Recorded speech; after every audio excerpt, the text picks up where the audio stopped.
ሴቶች። ምክንያቱም በአገሩ ስታንዳርድ ማለት ህፃናትን ነው እየመለመሉ የሚያመጡት። እርስዎ ለራሱ በዚህ በደነዘዘ አእምሮ ፈረንጅና ባንጋሊ ለይተዋል። ምን አገባውት? ባንጋሊ አይደለም ሸይጣን ለምን አታገባም? አረብ ሀገር ላይ ያለች እህቴ ሚንከባከባት ከሆነ ሴት ልጅ ሲጀመር የሚወዳት ወንድ ጋር ስትኖር ነው ታዞ አንገቱን ደፍቶ የሚኖረው። ሴቶች ይሄ ማንንም አሮጊት ወሬ እየሰማችሁ ከሚወዳችሁ ወንድ አትሸሹ። ኢየሱስ ክርስቶስም ሆነ አላህ ለሁሉ ነው። ኢየሱስም የሞተው ለሁሉ ነው፣ ዘር መርጦ አይደለም። አላህም ደግሞ ሁሉንም ነው ከዘር ከምን የዋዠው ማለት ነው። እንደዚህ ያለ የባንዲራ እንኳን ክብር የማያውቁ በዚህ በሸተተ በጠነባ ጭንቅላቷ ላይ አስራ ስንት ሰው የደማለትን ስንት ጀግና የወደቀለትን ባንዲራ የምትመጣ የደነዘዘች አሮጊት ልባችሁን እንዳትሰብረው።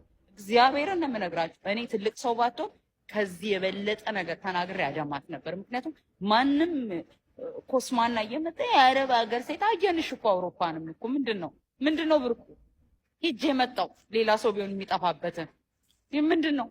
እሺ አንቺ አውሮፓ ነው ያለሽው እና ምን ይጣበስ እና አንቺ አውሮፓ ስላለሽ አረብ ሀገር ያሉ ሴቶች ባንጋሊ ነው አንቺማ እድሜሽ ነው ያስከበርሽ።